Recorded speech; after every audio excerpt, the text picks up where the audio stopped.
Hola, buenas noches. Buenas noches, Rita. Buenas noches, Luis. Un besito grande, Florcita.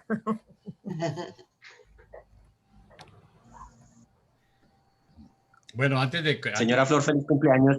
Antes de comenzar, sí quiero hacer la felicitación oficial a la viejita del grupo, a doña Flor, aunque hemos tratado de expresarle nuestro cariño por el chat.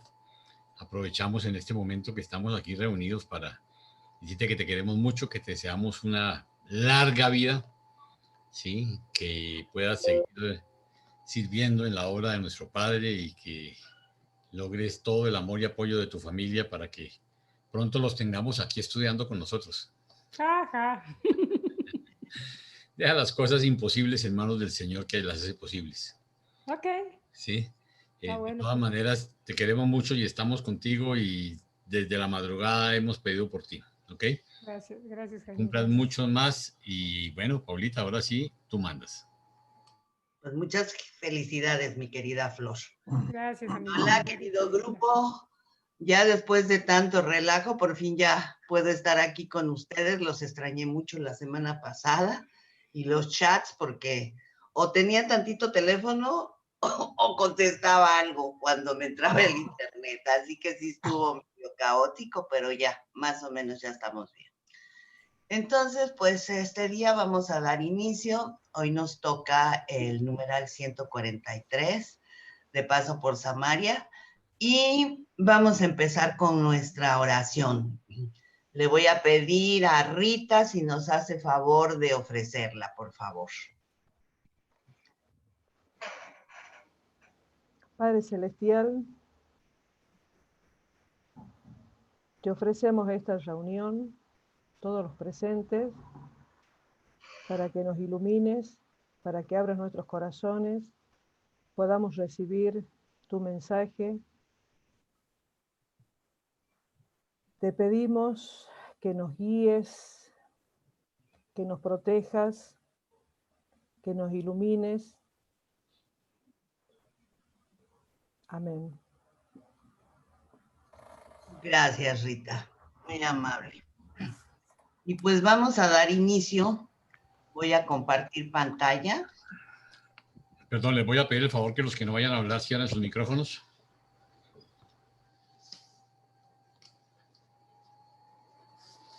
Me avisan, por favor, cuando ya aparezca. Ya, Paulita. Muy bien. Entonces empezamos con nuestro documento 143 y voy a empezar yo. De paso por Samaria. A fines de junio del año 27 después de Jesucristo, y en vista de la oposición cada vez mayor que manifestaban los dirigentes religiosos judíos, Jesús y los 12 partieron de Jerusalén después de enviar sus tiendas y sus escasos efectos personales a la casa de Lázaro en Betania, para que allí fueran guardados. Procedieron hacia el norte a Samaria y pasaron el sábado en Betel. Predicaron aquí durante varios días a la gente que había venido de Gofna y Efraín. Llegó un grupo de ciudadanos de Arimatea y de Tabna para invitar a Jesús a que visitara sus aldeas. El maestro y sus apóstoles pasaron más de 2 semanas enseñando a los judíos y samaritanos de esa región, muchos de los cuales hasta venían de Antipatris, que estaba bastante lejos para escuchar la buena nueva del reino. Los habitantes del sur de Samaria escuchaban con regocijo a Jesús y los apóstoles. A excepción de Judas Iscariote, pudieron sobreponerse considerablemente a su prejuicio contra los samaritanos. A Judas le resultaba muy difícil amar a estos samaritanos. La última semana de julio, Jesús y sus asociados se prepararon para partir hacia las nuevas ciudades griegas de Faraelis y de Arquelais. Y aquí va un mapa que nos va a hacer favor Jaime de presentar. A ver, Jaime, tú me dices si le subo, le bajo o qué quieres. Ok, súbele un poquito. Ok, ahí está bien. Bueno, aquí este es un mapa. Primero que todo quiero dar el reconocimiento después de el impacto climatológico que tuvimos, que nos desconectamos con Paulita, que era la que coordinaba la clase. A pesar de que éramos nosotros cuatro, no pudimos, quedamos completamente desconectados. Entonces lo primero que hice fue buscar ayuda en nuestro maestro de cartografía, Carlos García, que nos preparó un mapa maravilloso, como todos los que él nos ayuda. Y está exactamente qué estaba pasando. Recordemos que la vez pasada veíamos que a la derecha de la Decápolis ellos venían trabajando, ¿sí? De hecho, hablábamos cómo cuando estaban en esta parte derecha, ellos pasan el río Jordán para ir a Betania, que era donde vivía Lázaro, ¿sí? En este momento, ellos están trabajando ya en la parte sur de Samaria y tomamos las principales ciudades. He querido ponerle colorcitos. Está Antipatris, que era la que decía que era lejísimo de donde estaban ellos, porque ellos realmente pasaron la mayor parte del tiempo aquí en Betel, que lo ven en amarillo claro, ¿sí? Aquí está la ciudad de Efraín, están las dos ciudades griegas, ¿sí? Que son Facelis y Arquelais, están en azul. Está el monte Sartaba, donde vamos a ver más adelante que pasaron las vacaciones cuando tuvieron problemas. Está Betania marcado en anaranjado, que es donde vive Lázaro. Ellos mandan sus tiendas, ¿sí? Aquí a guardar donde Lázaro y se quedan predicando acá por la situación que se estaba presentando y que vamos a ver más adelante, que estaba presentando una situación política, aparte de que, pues, de por sí los judíos con los samaritanos no se llevaban muy bien por unas razones que vamos a ver durante la lección, pero aparte estaba Herodes pues con el rollo de Juan el Bautista, que lo tenía preso y no sabía qué hacer con él, que presumía que Juan tenía algo que ver con Jesús. Entonces, por todo eso, Jesús les pide, bueno, y el rollo que había entre los apóstoles de Juan el Bautista y los apóstoles de Jesús. Es supremamente interesante la clase que vamos a tener, pero sí miremos exactamente, que conozcamos cómo fue esa geografía. Podemos repasar el monte Tabor, el monte Gilboa, el monte Val. Este mapa realmente es un tesoro. Pueden ver las ciudades de la Decápolis, exactamente cuáles son, las pueden identificar. Aquí podemos poner casi toda la obra del maestro. Entonces, Paulita, yo creo que vamos a entenderlo, y cuando veamos el documento, pues, y el PDF, nos va a quedar un mapa maravilloso para el estudio. Esto fue preparado para este documento. ¿Ok? Entonces, adelante. Entonces, continúa Jaime. Listo. Con estos las predicaciones en Arquelais. Si decíamos que Arquelais era una ciudad griega, ¿sí? Con una serie de características muy interesantes. Entonces, vamos a ver. Durante la primera mitad del mes de agosto, el grupo apostólico estableció su cuartel general en las ciudades griegas de Arquelais y Facelis, donde por primera vez enseñaban casi exclusivamente a grupos de gentiles, griegos, romanos y sirios, ya que vivían pocos judíos en estas dos ciudades griegas. En sus encuentros con estos ciudadanos romanos, los apóstoles se enfrentaron con nuevas dificultades en la proclamación del mensaje del reino venidero, incluyeron nuevas objeciones a las enseñanzas de Jesús. En una de las muchas conversaciones nocturnas con sus apóstoles, Jesús escuchó atentamente estas objeciones al evangelio del reino mientras los dos relataban sus experiencias de labor personal. Una pregunta de Felipe ilustró claramente sus dificultades. Dijo Felipe: maestro, estos griegos y romanos toman nuestro mensaje con cierta ligereza, pues dicen que estas enseñanzas son solo adecuadas para los débiles y los esclavos. Afirman que la religión de los paganos es superior a nuestras enseñanzas porque inspira la formación de un carácter fuerte, robusto y agresivo. Afirman que queremos convertir a los hombres en seres debilitados, pasivos y sin resistencia, que muy pronto desaparecerían de la superficie de la tierra. A ti te aprecian, maestro, y admiten libremente que tus enseñanzas son celestiales e ideales, pero a nosotros no nos toman en serio. Afirman que tu religión no es para este mundo, que los hombres no pueden vivir según tus palabras. Ahora bien, maestro, ¿qué hemos de decir a estos gentiles? Después de escuchar Jesús objeciones similares al evangelio del reino presentadas por Tomás, Nataniel, Simón el Celote y Mateo, les dijo a los 12: he venido a este mundo para hacer la voluntad de mi Padre y para revelar su carácter amante a toda la humanidad. Esta es, hermanos míos, mi misión, y esta es la única cosa que haré, aunque los judíos o gentiles de esta época o de otras generaciones interpreten mal mis enseñanzas. Pero no debéis olvidar que aún el amor divino conlleva una disciplina severa. El amor de un padre por su hijo obliga muchas veces al padre a reprimir las acciones tontas de su hijo imprudente.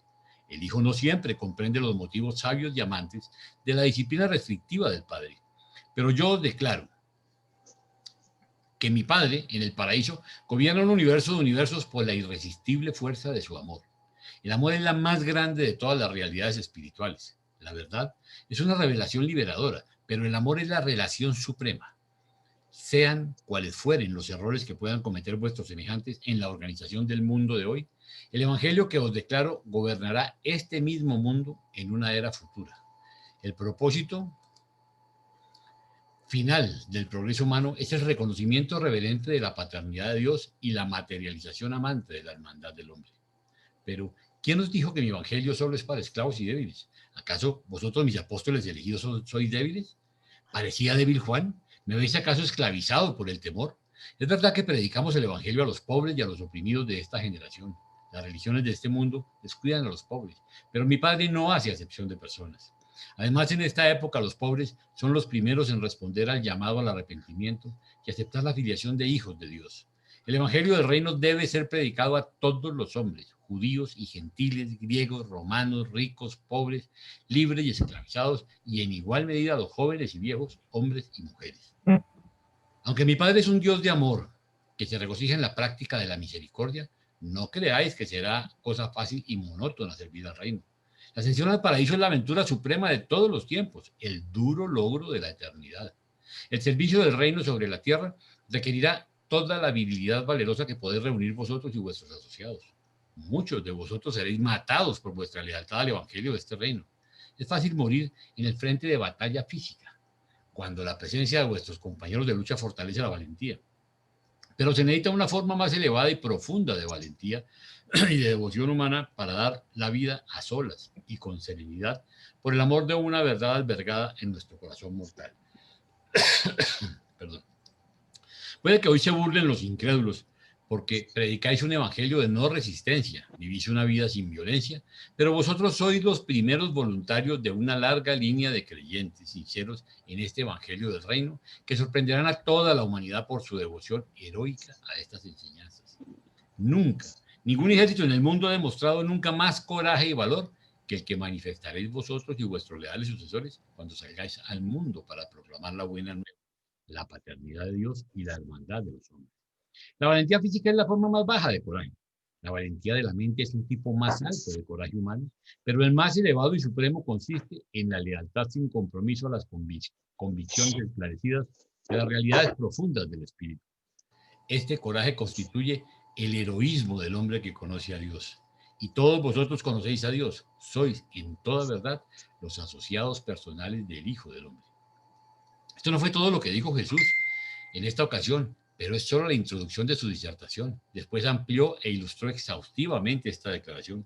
Fue este uno de los discursos más apasionados que Jesús jamás pronunció ante los 12. Pocas veces hablaba el Maestro a sus apóstoles con tanta pasión, pero esta fue una de esas pocas ocasiones en las que se expresó con intensidad manifiesta y gran emoción. El efecto sobre la predicación pública y el ministerio personal de los apóstoles fue inmediato. Desde ese mismo día, el mensaje de ellos denotó un nuevo matiz valeroso. Los 12 continuaron adquiriendo el espíritu de agresión positiva en el nuevo evangelio del reino. De ahí en adelante ya no se preocuparon tanto por predicar las virtudes negativas y las exhortaciones pasivas de las muchas facetas del mensaje de su maestro. Segundo, la lección sobre el autodominio. El maestro era un ejemplar perfeccionado del autodominio humano. Si lo vilipendiaban, él no vilipendiaba. Cuando sufría, no amenazaba a sus torturadores. Cuando fue denunciado por sus enemigos, se remitió simplemente al juicio justo del Padre del cielo. En una de las conferencias nocturnas, Andrés le preguntó a Jesús: Maestro, ¿hemos de practicar la abnegación tal como nos enseña Juan o hemos de tratar de adquirir el autocontrol que tú nos enseñas? ¿En qué difiere lo que enseñas tú de lo que enseñaba Juan? Jesús respondió: efectivamente, Juan nos enseñó el camino de la justicia de acuerdo con las luces y leyes de sus progenitores, la religión de la introspección y del sacrificio. Pero yo he venido con un nuevo mensaje de autoolvido y autocontrol. Os muestro el camino de la vida tal como me lo reveló mi Padre en el cielo. De cierto os digo que el que sepa gobernarse a sí mismo es más grande que el que conquista una ciudad.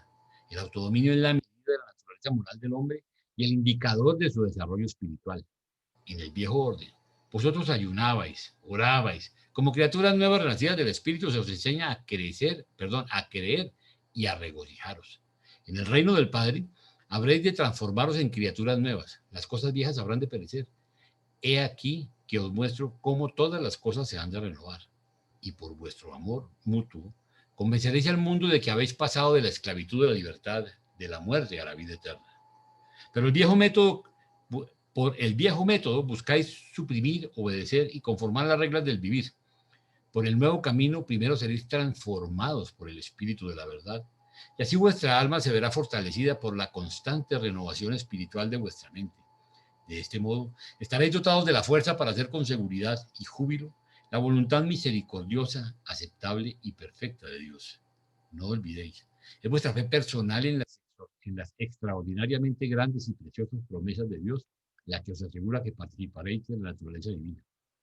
Así pues, mediante vuestra fe y la transformación del Espíritu, llegaréis a ser en realidad templos de Dios, y su Espíritu vive verdaderamente dentro de vosotros. Si el Espíritu vive dentro de vosotros, ya no seréis esclavos encadenados por la carne, sino hijos del Espíritu, libres y liberados. La nueva ley del Espíritu os dota de la libertad del autodominio, reemplazando la vieja ley del temor, basada en la autoesclavitud y en las cadenas de la abnegación. Muchas veces cuando habéis hecho el mal, habéis pensado en culpar la influencia del demonio en vuestros actos, aunque en realidad habéis errado guiados por vuestras propias tendencias naturales. ¿Acaso no os dijo el profeta Jeremías hace mucho tiempo que el corazón humano es engañoso por sobre todas las cosas y a veces aún desesperadamente perverso? Cuán fácil es engañaros a vosotros mismos y caer así en temores tontos, deseos arrolladores, placeres esclavizantes, malicia, envidia y aún en odio vengativo. La salvación se obtiene mediante la regeneración del espíritu y no por las acciones santurronas de la carne. Estáis justificados por la fe y acompañados por la gracia, no por el temor y la abnegación de la carne. Aunque los hijos del Padre que han nacido del Espíritu son siempre y para siempre dueños de su ser y de todo lo que corresponde a los deseos de la carne, cuando sabéis que os salva la fe, tendréis paz verdadera con Dios. Y todos los que sigan el camino de esa paz celestial están destinados a ser santificados al servicio eterno de los hijos de Dios eterno, hijos en constante progreso. De aquí en adelante ya no será un deber, sino más bien un gran privilegio para vosotros purificaros de todos los males de la mente y del cuerpo, mientras buscáis la perfección en el amor de Dios. Vuestra filiación está fundada en la fe y debéis permanecer impasibles ante el temor. Vuestro regocijo nace de la confianza en el Verbo Divino. Por consiguiente, no dudaréis de la realidad del amor y de la misericordia del Padre. Es la bondad misma de Dios la que conduce a los hombres a un arrepentimiento verdadero y genuino. El secreto de vuestro autodominio está ligado con vuestra fe en el Espíritu residente que siempre labora por amor. La fe salvadora misma no proviene de vosotros, sino que es otro don de Dios. Al ser hijos de esa fe viviente, ya no seréis los esclavos de vuestro yo, sino más bien los dueños triunfantes de vuestro yo, los hijos liberados de Dios. Si entonces, hijos míos, nacéis del Espíritu, estaréis por siempre libres de la esclavitud autoconsciente de una vida de abnegación y vigilancia continua sobre los deseos de la carne. Seréis trasladados al reino jubiloso del Espíritu, en el cual haréis resaltar espontáneamente los frutos del Espíritu en vuestra vida diaria. Los frutos del Espíritu son la esencia del tipo más elevado de autocontrol ennoblecedor y regocijante, aún el alcance máximo del logro mortal terrenal, el verdadero autodominio.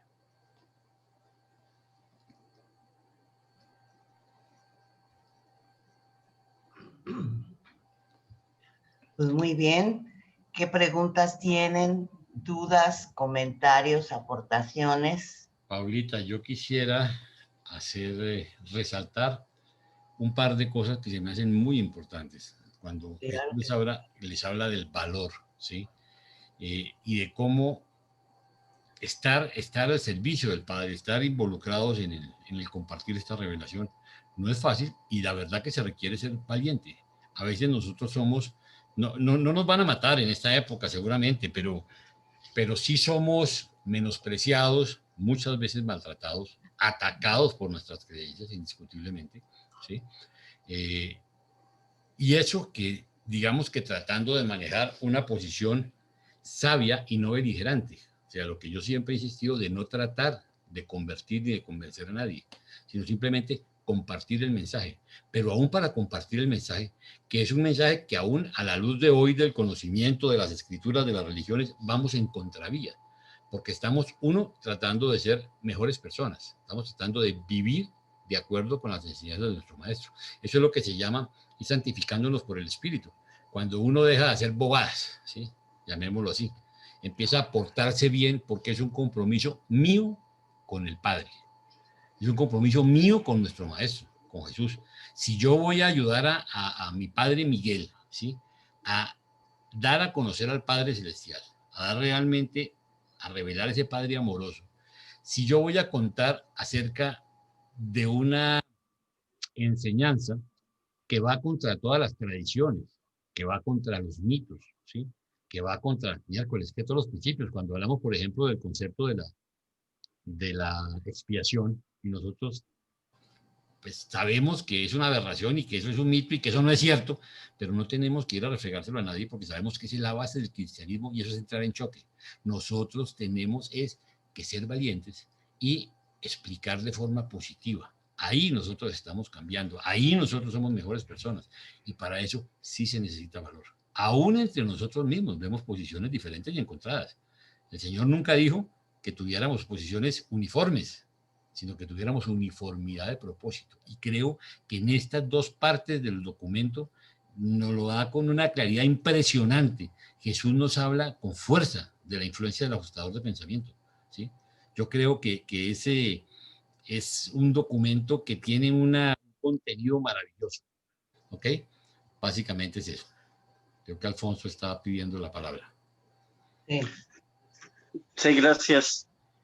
Para mí es un honor, una gran bendición saber de que aunque no pertenecemos a una religión, porque no hay estatutos, no hay preceptos así como que hay que obedecerlos de manera escrupulosa, rigurosa y con temor, sino lo que estamos haciendo ahorita es verdaderamente un acto de amor sin temor, un acto de amor sin temor que nos impulsa a compartir este conocimiento con las demás personas. Y sí, efectivamente yo tenía en un curso de inglés que estoy dando un curso de inglés a una contadora y tenía cierto temorcito de que se nos tache de locos. Es básicamente, se tiene que tener ese valor para que no pensemos que la gente nos va a tachar de loca. Y sobre todo si la referimos a un libro que pues para muchos es a lo mejor ilegible, muy complicado, y las enseñanzas que se derivan de este pues son totalmente iluminadoras para nosotros, pero para ellos a lo mejor podría ser algo loco. Bueno, para no hacer más grande el comentario, quiero compartirles mi regocijo de que esta vecina, gracias al valor y a que me animé, ya empezamos a estudiar el libro de Urantia, pero en inglés. Entonces, le doy un curso de inglés completo del tema de negocios que estamos hablando y unos 15 minutos, 10 minutos antes de que acabe la clase, estamos leyendo en inglés el libro de Urantia. Y ella dice, estoy aprendiendo muchísimo vocabulario, me interesa. Tal vez a lo mejor la invite a que se una a nosotros. Tal vez ella quiera también formar parte del estudio. Es lo que quería compartir con ustedes. Gracias. Muchas gracias. ¿Alguien más?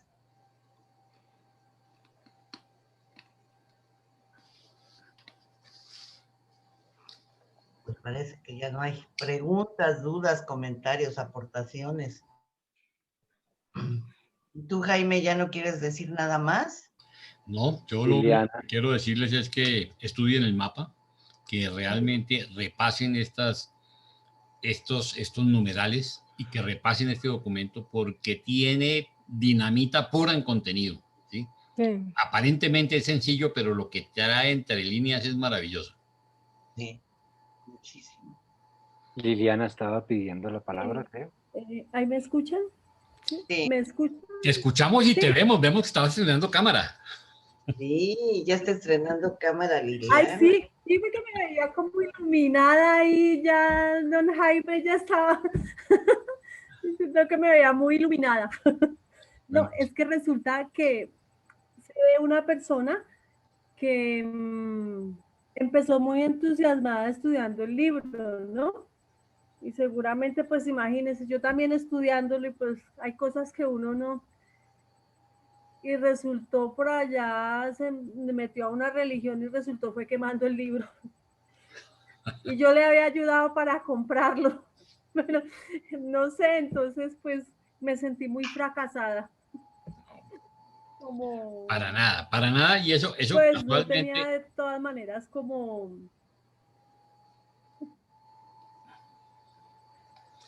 Liliana, Eso era lo que quería compartirles.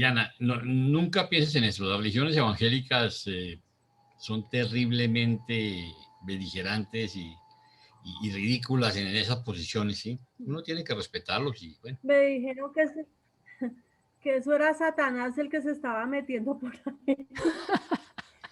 Mira, a mí me pasó un día, Eso les comparto pues de mis pinitos de...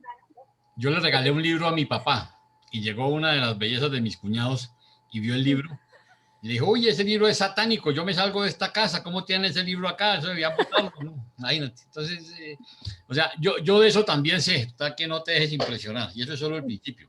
Por eso se necesita ser valientes para Sí. mantener la frente en alto y mantener la capacidad de compartir un mensaje que hoy en día va en contravía de la sociedad, que la sociedad está en otra onda, ¿sí? No solo desde el punto de vista religioso, sino desde el punto de vista moral, político, de comportamiento, o sea, todo. Entonces, ahí es donde, a eso es a lo que se refiere Jesús precisamente, del valor que se requiere de parte nuestra. Sí, sí, señor. Eso era. Gracias.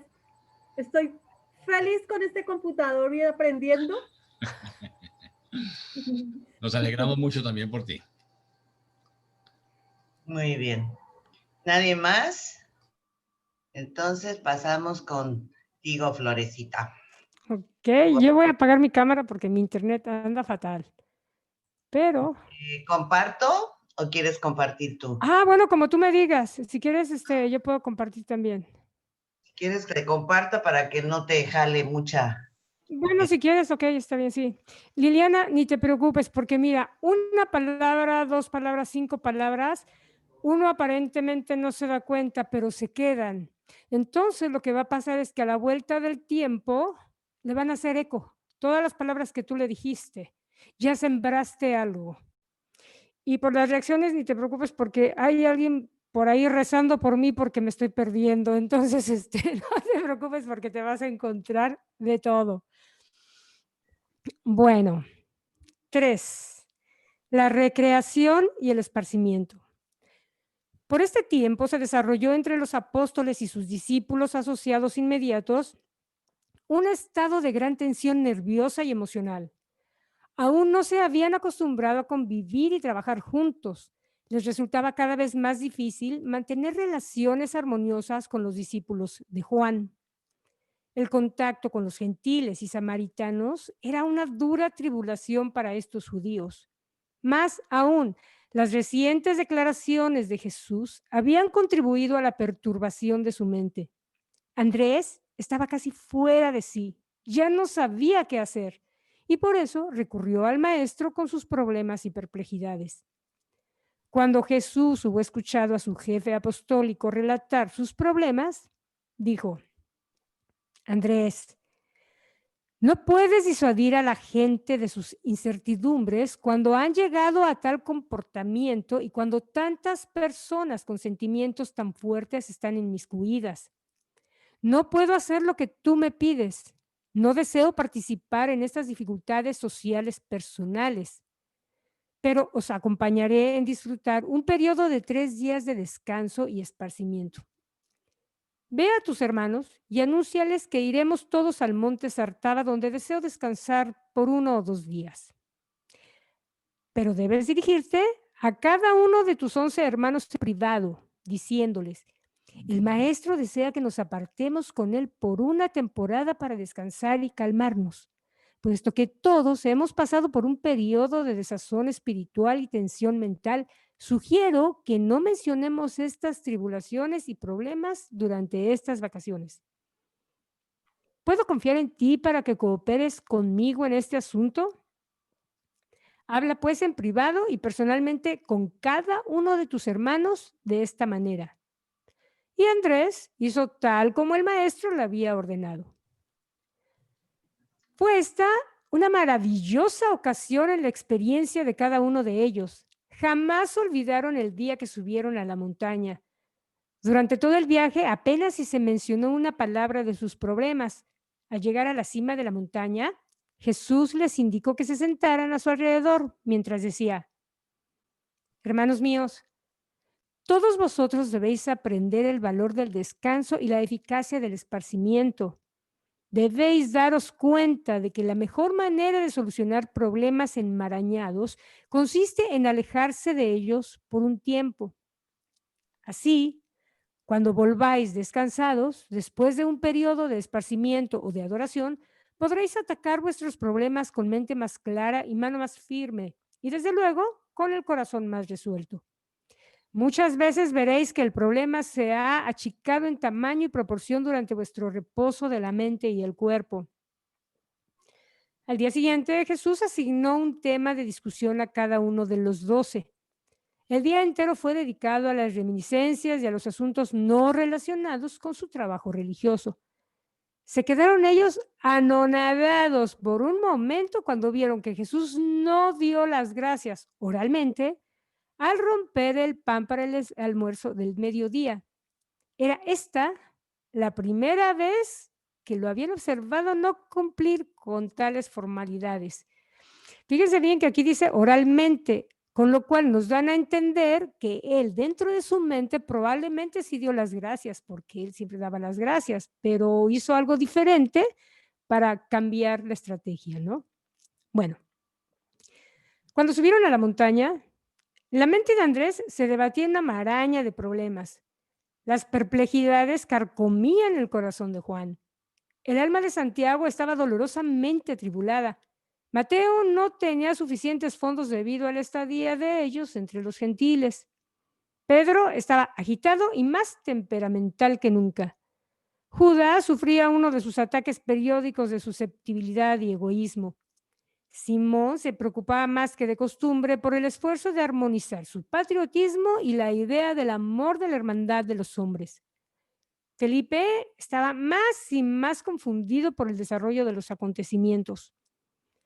El sentido del humor de Natanael había disminuido desde que habían comenzado su obra en las poblaciones gentiles y Tomás sufría una grave temporada de depresión. Solo los gemelos se mostraban normales y sin perturbaciones. Todos ellos estaban dominados por la preocupación de encontrar la manera de convivir en paz con los discípulos de Juan. Al tercer día, cuando comenzaron el deseo de la montaña para regresar al campamento, se había operado en ellos un gran cambio. Habían hecho el importante descubrimiento de que muchas perplejidades humanas son en realidad inexistentes. Muchos problemas aparentemente graves son la creación del temor exagerado y el resultado del recelo magnificado. Habían aprendido que tales perplejidades se manejan mejor alejándose de ellas. Al poner un poco de distancia, habían dejado que esos problemas se solucionaran por sí mismos. Su retorno de este descanso marcó el comienzo de un periodo caracterizado por relaciones altamente mejoradas con los seguidores de Juan. Muchos de los 12 dieron rienda a la hilaridad en cuanto observaron el cambio de su estado de ánimo y la liberación de esa irritabilidad nerviosa que venían sufriendo. Y todo esto gracias a los 3 días de alejamiento de la rutina diaria. Siempre existe el peligro de que la monotonía de las relaciones humanas multiplique las perplejidades y magnifique las dificultades. No muchos de los gentiles en las 2 ciudades griegas de Arquelais y Fasaelis creyeron en el Evangelio, pero este primer periodo de trabajo intenso entre poblaciones exclusivamente gentiles fue una experiencia valiosa para los 12. El lunes por la mañana, alrededor de la mitad del mes, Jesús le dijo a Andrés: vamos a Samaria. Inmediatamente salieron hacia la ciudad de Sicar, cerca del polo de Jacob. Aquí tenemos un detalle interesante, porque Jesús se los lleva para que distraigan un poquito, para que se cambien totalmente el panorama que tienen en la mente y se entretengan en otras cosas, viendo otros escenarios y hablando de otros temas, porque les asigna temas diferentes a todos, ¿no? Y esa es una de las enseñanzas que podemos tomar en cuenta. Claro, yo sé que a lo mejor es difícil a veces cuando tenemos un problema dejar de pensar en él, porque pues el problema se tiene que resolver. Pero sí es cierto que a veces nosotros mismos somos los que aumentamos el tamaño del problema. Y a veces lo vemos tan grande que quizá lo vemos hasta sin solución. Y ya lo vamos a ver después cuando veamos el documento de Rodin, que dice que delimitando un problema ya tenemos resuelto, bueno, no lo dice exactamente, pero que delimitar el problema es parte bien significante. Y lo que muchas veces hacemos al magnificar el problema es crear problemas sobre el problema, o ni siquiera podemos visualizar bien cuál es el verdadero problema, porque estamos tan metidos en estar rumiando el problema en nuestra mente que lo hacemos más grande. Entonces, aunque puede ser difícil salirse del problema, pues sí hay que seguir esta enseñanza de Jesús, ¿no? Nos salimos unos días del problema, cambiamos el panorama mental, psicológico, experiencial, en todos los sentidos y visual también. Y cuando regresamos, pues quizá el problema ahí es mucho más chico y además ni siquiera es un problema, sino una situación a resolver. Creo que eso es algo interesante. Y con Rodin lo vamos a ver porque también lo plantea así, para el arte de vivir. Pero bueno, continuamos con lo que sigue. Gracias, Paulita. No sé si tengan algún comentario al respecto, a lo mejor les ha pasado a ustedes. No sé si, yo creo que sí, porque a todos nos ha pasado. Que hacemos una tormenta en un vaso de agua. No creo que soy la única. Un comentario que sí me gustaría hacer es cómo cada uno va presentando una conducta diferente de cuando ya llegaron a su límite, excepto los hermanos Alfeo, que son algo espectacular, ¿no? Porque son tan sencillos, que no les preocupa nada, todo lo ven bonito, bello, sin mayor complicación. En cambio, como uno está acostumbrado a ver las cosas más difíciles, pues le buscas y te complicas, ¿no? ¿Qué es lo que vemos? Te saturas de lo mismo. ¿Qué es lo que les pasó? El mismo problema lo empezaron a comentar entre ellos hasta que verdaderamente ya no lo podían manejar y eran sus compañeros de trabajo, ¿no? Los discípulos de Juan que estaban en ese momento ya con ellos. Entonces, sí es increíble cómo llegan y cómo salen. Lo que produce realmente relajarse y ver otras actividades, salirte del problema para que cuando vuelvas a entrar a tu vida cotidiana, ya ni era tan grande, ¿no?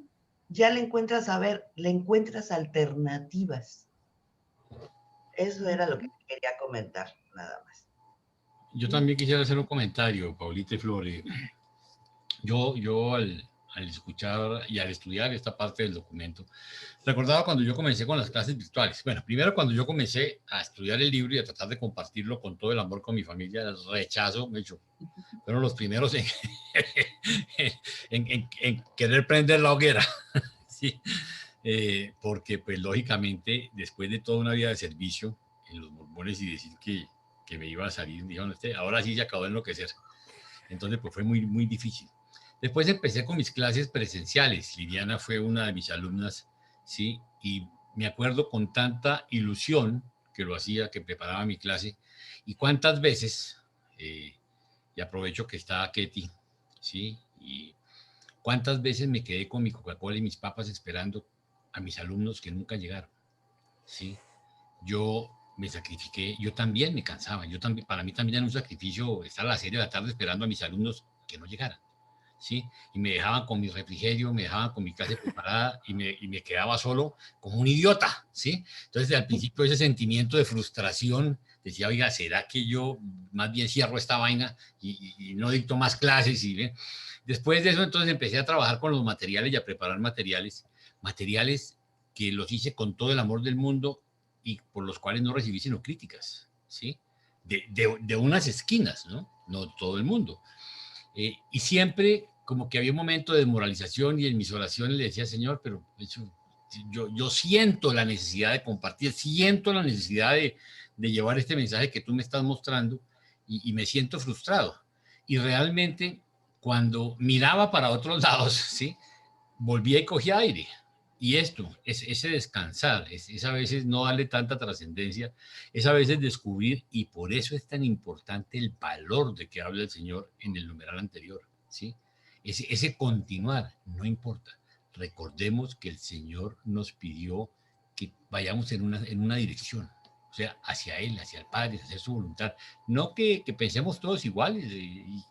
Aquí entre este grupo hay diversidad y divergencia de criterios y opiniones y es muy respetable. Pero finalmente el secreto está en mantenernos, en mantenernos. Yo siempre le digo a la gente cuando habla del libro y de lo complejo y de lo largo, les digo, mire, recordemos que esta no es una carrera de velocidad, sino de resistencia. ¿Sí? Es una cosa para que mantengamos en mente. ¿Por qué?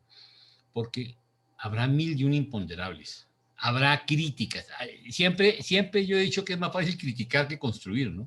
Siempre es fácil destruir. Entonces, no se preocupen, el Señor nos lleva de la mano. Y siempre recordemos este mensaje tan importante. Descansemos, miremos para otro lado, paremos. De pronto es bueno frenar, ¿sí? De pronto, mire, ustedes no saben, esta semana con el huracán de Paulita, cuántas cosas, porque no fue el huracán de Paulita. Paulita tenía huracán y Flor se desapareció.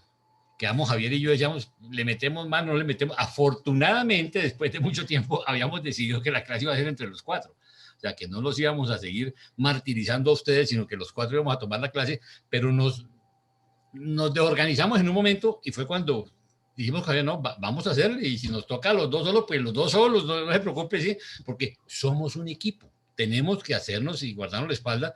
Y si lo hemos hecho solos, ¿por qué no podemos hacerlo entre 2? ¿Sí? Pero lo bonito fue cómo estábamos preparados para llevar el desafío y para soportarnos los unos con los otros. Eso es lo que quiere el Señor. Pero es que aquí no somos 4, aquí somos 30, 50, 100, ¿sí? Que estamos llevando este mensaje. Cuando uno no pueda, estamos para soportarlos, para ayudarles, para apoyarlos, ¿sí? Por eso es tan importante. Y Ketty, yo quiero decirte que yo reconozco el sacrificio y reconozco el de ustedes, sé el esfuerzo que hacen, sé la dedicación que tienen, y no solo tuyo, del grupo de Miami, del grupo de Perú, sé los conflictos, sé el grupo de Osvaldo, sé, porque cada grupo tiene sus crisis como la que pasó Jesús en este ejemplo que nos está dando y en esta enseñanza. Entonces, sigamos adelante.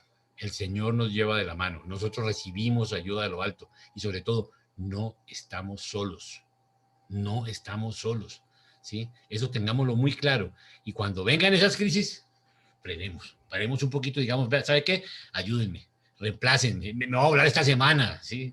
O sea, que no solo sea por problemas técnicos, que nosotros hemos corrido con una suerte loca, que durante mucho tiempo, ya son años, donde no se nos ha pasado cosas graves.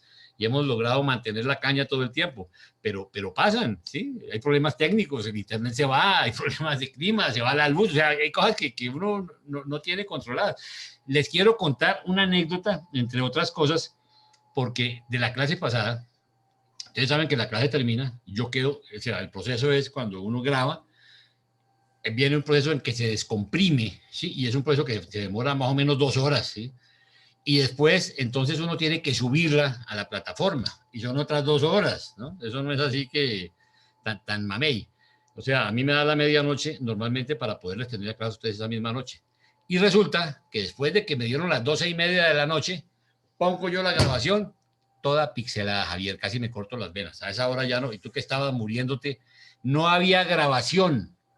No había grabación. Yo decía, Dios mío, semejante clase que acabamos de pasar, el esfuerzo de todo el mundo y se dañó la grabación. No me pregunten qué pasó. Pero en un momento oré y dije, a ver, ¿qué está pasando? Dije, a ver, lo único cierto es que la grabación se hizo, ¿sí? Y ya he tenido experiencias de aunque se vaya la luz, la grabación continúa. O sea, la grabación está en alguna parte. No sabía qué estaba pasando. Entonces, apagué el computador, hice una oración y volví y lo prendí. Y oh, sorpresa, apareció la grabación normal. Entonces pude continuar, pero casi me da un infarto, ¿sí? ¿Te imaginas? El esfuerzo que hacemos, la clase que participamos, que hay mucha gente, ustedes no se imaginan la cantidad de gente que está esperando mañana poder ver la grabación, ¿sí? La gente que no puede asistir, la gente que nos sigue simplemente sin asistir presencialmente y decirles, no, se dañó la grabación, así olímpicamente. Entonces, pasan cosas, ¿sí? Y lo único cierto es que estamos para respaldarnos y somos un equipo. Eso quería dejarles. Gracias, Jaime. ¿Quién más quería compartir? Vi una mano, ya no supe quién fue. Sí, yo quisiera decir algo, Paulita. Ay, gracias, Luis. No, pues es algo cortico, pero cuando pasen esas cosas, conmigo también pueden contar. O sea, si ustedes están los 4 y son las cabezas que nos guían, y yo estoy muy agradecido por eso, pero el día que no haya, que no se pueda por alguna razón, conmigo pueden contar, o sea, conmigo pueden contar incondicionalmente. Es lo que quería decir. Ay, gracias, Luis. Gracias. Vamos a tomar la palabra. Qué amable. Sí. Osvaldo levantó la mano también. Osvaldo y también Bueno, Pablo. Estoy yo primero, Paulita, sí, ¿cierto? Ah, sí. No, yo quería decir algo de manera muy corta. Realmente Jaime tiene toda la razón. En esto se necesita ser muy constantes, a pesar de los problemas que tengamos a nivel personal. Y cuando ya uno se compromete con un grupo o algo así, esa experiencia de Jaime con los grupos presenciales y lo que él me ha contado en las ocasiones que hemos tenido, que son muy pocas, de conversar del asunto, a mí me han enseñado muchas cosas, porque él me lo advirtió, él a mí me dijo, vea, lo presencial tiene esto, se va a quedar metido con las 11 y cosas así. Y sí, a nosotros nos ha pasado, nosotros ya completamos casi 5 años con el grupo y la verdad es que sostenerlo ha sido muy difícil y a veces se ha reducido y cosas así. Y hemos tenido problemas muy delicados. Yo quería contarles brevemente que igual que a nuestra amiga Liliana, a mí me llegó el libro por alguien que lo iba a quemar. La primera vez que yo ya lo conocía el libro, la versión 93, pero había un muchacho que vino a quemarlo porque pertenecía a una asociación pues de alguien que trabaja incluso en la televisión aquí en Colombia, que se llama Margalida Castro y que vive aquí en el edificio donde yo vivo, y la tipa esta tiene una cuestión de las vírgenes y no sé qué, y entonces le vio el libro a este muchacho que lo estaba empezando a estudiar y llegó a la casa a decirme que lo quemaba. Y así, bueno, son cosas que pasan. Otra cosa que me sucedió que fue muy duro fue cuando llegamos con el grupo a la parte que tiene que ver con este asunto de donde lo tratan a uno como si uno fuera Hitler, ¿no? Porque uno, ceñido a la revelación, está hablando de las razas y de este tipo de cosas. Entonces, incluso hubo por ahí una carta de 2 o 3 personas del grupo, creo que a Jaime le llegó la carta, en donde me acusaban de que yo estaba llevándolos a ellos a pensar como de manera nazi, ¿no? Y cosas así. Entonces, son cosas que pasan y que a veces lo desmotivan a uno, pero tiene uno que seguir, realmente es eso. Tenemos un compromiso con nuestro Padre y pienso yo que ese es el trabajo. Quería contarles eso como anécdota, ya que estábamos en anécdotas y me disculpan que me haya extendido un poquito. Gracias. Gracias, Osvaldo. Pablo, ¿tú querías comentar algo o seguimos? Pues entonces. Se salió, ahorita Sí. vuelve a entrar. Ahora Ok. ya no está. Volverá. Pues creo que no está ya, Pablo. Continuemos y ahora más adelante. Continuemos, sí. Participe, sí. Ok. Ok.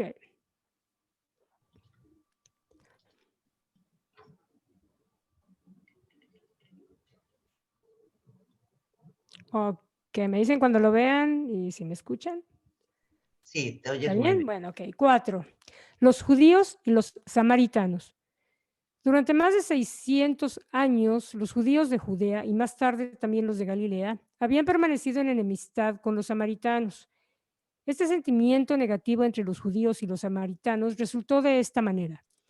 Unos 700 años antes de Jesucristo, Sargón, rey de Asiria, al aplastar una revuelta en Palestina Central, se llevó en cautiverio a más de 25,000 judíos del reino septentrional de Israel e instaló en su lugar un número casi igual de descendientes de los cutitas, sefarvitas y amatitas. Más adelante, Arsubanipal envió otros grupos más de colonos a Samaria. La enemistad religiosa entre los judíos y los samaritanos trataba del retorno de aquellos del cautiverio en Babilonia.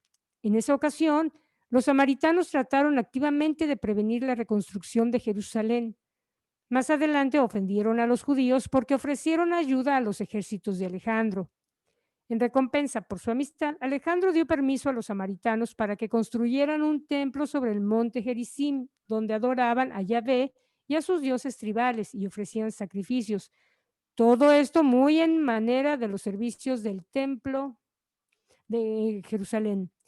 Continuaron practicando este culto hasta el tiempo de los macabeos, cuando Juan Hircano destruyó su templo en el monte Gerizim. El apóstol Felipe, en su obra Entre los Samaritanos después de la muerte de Jesús, celebró algunas reuniones en este sitio, en el sitio de este viejo templo samaritano. Ahí está un enlace. Bueno, no quedó como enlace, pero está la dirección respecto a Juan Hircano. Los antagonismos entre los judíos y los samaritanos eran históricos, estaban sancionados por el tiempo. La separación entre los dos grupos había ido en aumento desde la época de Alejandro. Los 12 apóstoles no eran contrarios a predicar en las ciudades griegas y en otras ciudades gentiles de la Decápolis y en Siria, pero fue para ellos una prueba difícil de su lealtad al maestro cuando éste dijo, vamos a Samaria. Sin embargo, durante más del año de convivencia con Jesús, habían desarrollado una lealtad personal que aún trascendía la fe de ellos en sus enseñanzas y los prejuicios contra los samaritanos. Aquí hay un enlace hacia referencia a Sargón.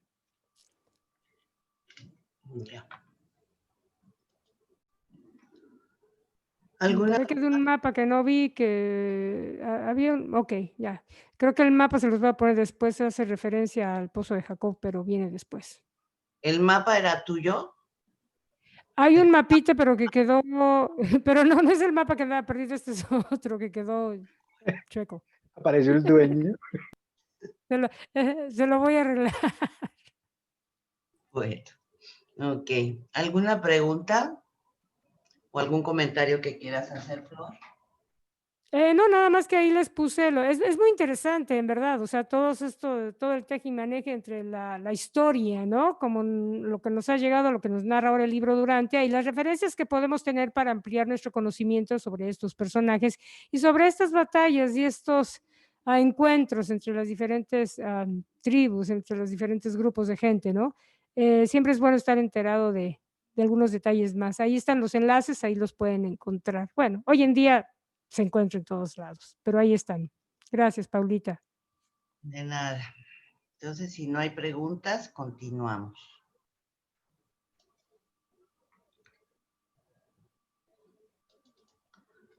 Me dicen cuando se vea, por favor. Se ve muy bien. Perfecto. Gracias. Numeral 5. La mujer de Sicar. Cuando el maestro y los 12 llegaron al pozo de Jacob, Jesús, como estaba cansado del viaje, se detuvo junto al pozo mientras Felipe se llevaba a los apóstoles para traer la comida y las tiendas desde Sicar, ya que estaban dispuestos a permanecer en este sitio por un tiempo. Pedro y los hijos de Zebedeo se hubieran quedado con Jesús, pero él les pidió que se fueran con sus hermanos diciendo, no temáis por mí, los samaritanos serán cordiales. Solo nuestros hermanos, los judíos, quieren hacernos daño. Eran casi las 6 de la tarde de verano cuando Jesús se sentó junto al pozo para esperar el regreso de los apóstoles. El agua del pozo de Jacob contenía menos minerales que el de los pozos de Sicar y por eso era muy apreciada como agua potable. Jesús tenía sed, pero no tenía ningún artefacto para sacar agua del pozo. Por ello, cuando llegó una mujer de Sicar con su cántaro para sacar agua del pozo, Jesús le dijo, dame de beber. Esta mujer de Samaria sabía que Jesús era judío por su apariencia y vestimenta, y supo que era judío de Galilea por su acento. El nombre de la mujer era Nalda, y era ella una bella criatura, Mucho se sorprendió de que un hombre judío le hablara así junto al pozo y le pidiera de beber, porque no se consideraba apropiado en aquellos días que un hombre respetable hablara con una mujer en público y mucho menos que un judío conversara con una samaritana. Por eso Nalda le preguntó a Jesús, ¿cómo tú, siendo judío, me pides de beber a mí, que soy una mujer samaritana? Jesús contestó, en verdad te he pedido de beber, pero si tú pudieras comprender, me pedirías a mí que te diera de beber el agua viva. Entonces dijo Nalda, pero Señor, no tienes con qué sacarla. El pozo es hondo. ¿De dónde, pues, tienes esa agua viva? Es que tú eres más que nuestro padre Jacob, que nos dio el pozo y del cual bebió, y bebieron sus hijos y sus ganados. Jesús respondió, todo el que beba de esta agua volverá a tener sed, pero el que beba del agua del Espíritu vivo no volverá a tener sed nunca más. Y esta agua viva se convertirá en él en un manantial refrescante que brotará para la vida eterna. Nalda dijo entonces, dame de esa agua para que no tengas más sed y no tenga que venir aquí a sacarla. Además, todo lo que una mujer samaritana puede recibir de un judío tan digno será un placer. Nalda no sabía cómo interpretar el hecho de que Jesús le había dirigido la palabra. Contemplaba en el rostro del maestro la expresión de un hombre justo y santo, pero interpretó su cordialidad como familiaridad y su metáfora como un avance de interacciones lascivas. Siendo ella una mujer de poca moral, estaba dispuesta a flirtear abiertamente, pero Jesús, mirándola fijamente a los ojos, díjole con voz autoritaria, vete, mujer, llama a tu marido y vuelve acá. Esta orden devolvió a Nalda a sus cabales. Vio que había juzgado erróneamente la gentileza del maestro. Percibió que había interpretado mal sus palabras, se asustó, se dio cuenta de que estaba en la presencia de un ser especial y buscando en su mente una respuesta apropiada, en gran confusión dijo, pero Señor, no puedo llamar a mi marido porque no tengo marido. Entonces dijo Jesús, has hablado la verdad, porque aunque una vez tuviste marido, el con el que ahora vives no es marido tuyo. Mejor sería que dejaras de jugar con mis palabras y buscar el agua viva que te ofrezco en este día. Ahora Nalda se puso seria y se despertó su buen sentido moral.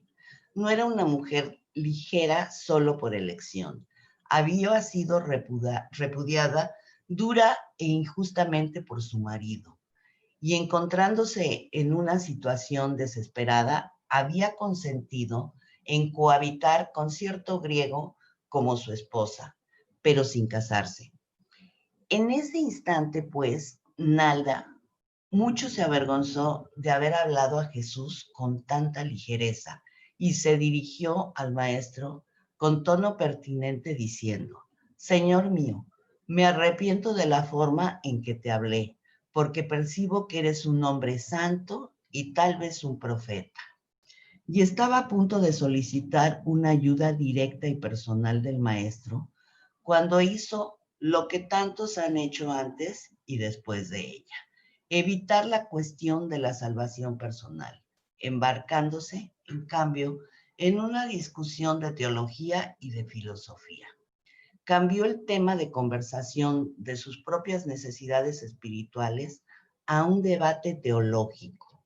Señalando el monte Gerizim, continuó: nuestros padres adoraron en este monte, pero tú decidirás que el lugar donde los hombres deben adorar está en Jerusalén.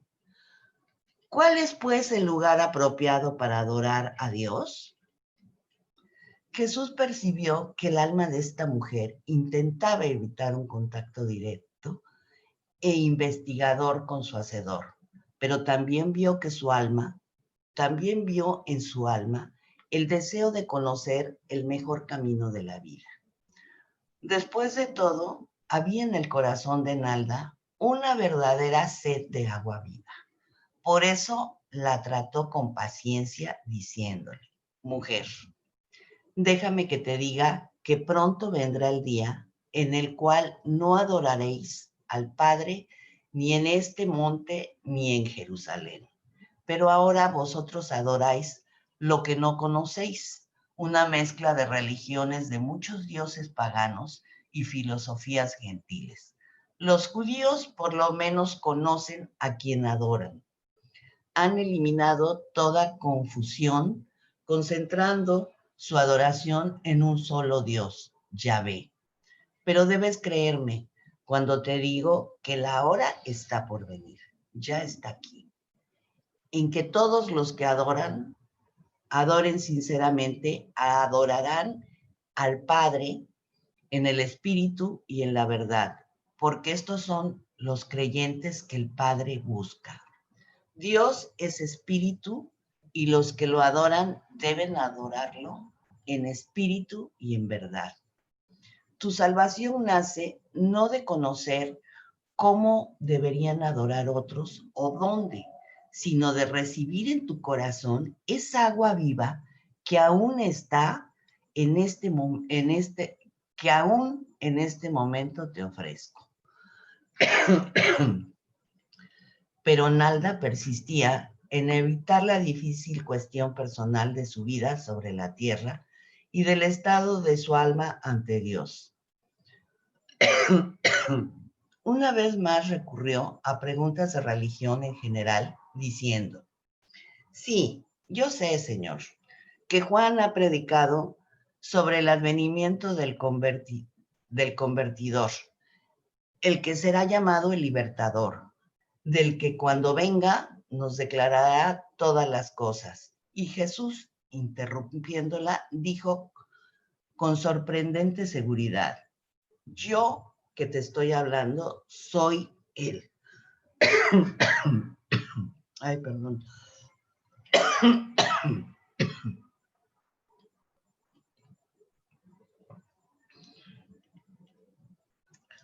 Fue esta la primera declaración directa, positiva y clara de su naturaleza divina y filiación que hiciera Jesús sobre la tierra. Y esta declaración fue hecha a una mujer samaritana, a una mujer de reputación dudosa ante los ojos de los hombres hasta ese momento, pero una mujer en quien los ojos divinos vieron a una persona contra cuya integridad había otros pecados más de los que ella hubiera pecado por su propio deseo. Un alma que ahora deseaba la salvación, la deseaba sinceramente y de todo corazón, y eso bastó. Ay, perdón.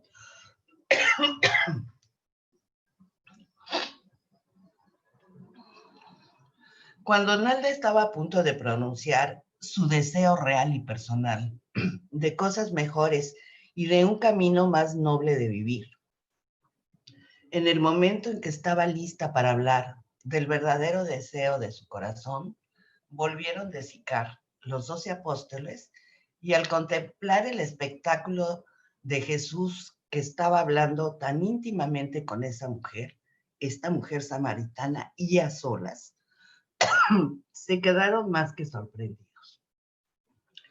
Rápidamente depositaron sus abastecimientos y se retiraron a un lado, atreviéndose nadie a reprocharle, mientras Jesús decía a Nalda: mujer, vete por tu camino. Dios te ha perdonado. De ahora en adelante vivirás una nueva vida. Has recibido el agua viva y un nuevo regocijo surgirá dentro de tu alma y serás tú hija del Altísimo. Y la mujer percibió la desaprobación de los apóstoles y dejó su cántaro y huyó a la ciudad.